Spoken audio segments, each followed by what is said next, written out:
سورہ فاتحہ آیت نمبر 3۔ اعوذ باللہ من الشیطان الرجیم، بسم اللہ الرحمن الرحیم،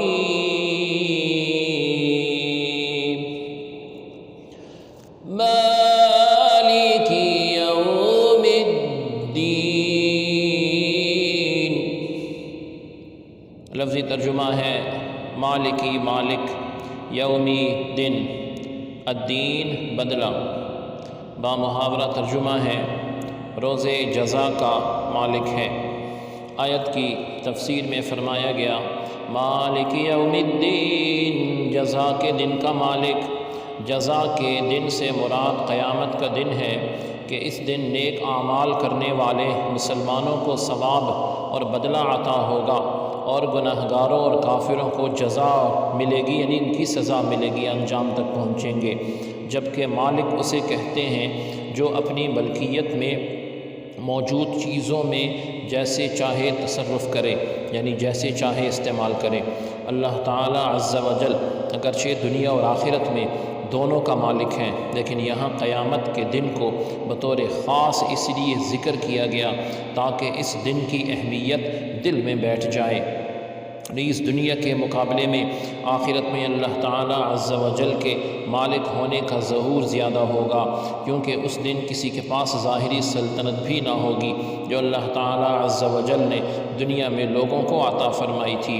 اس لیے یہاں خاص طور پر قیامت کے دن کی ملکیت کا ذکر کیا گیا۔ تو پچھلی آیت میں اللہ رب العزت کو رحمان اور رحیم جو ہیں وہ پکارا گیا، اور پھر شان بیان ہوئی۔ تو اللہ تعالیٰ عز و جل کے سوا کسی کو رحمان کہنا جائز نہیں، جبکہ رحیم کہا جا سکتا ہے۔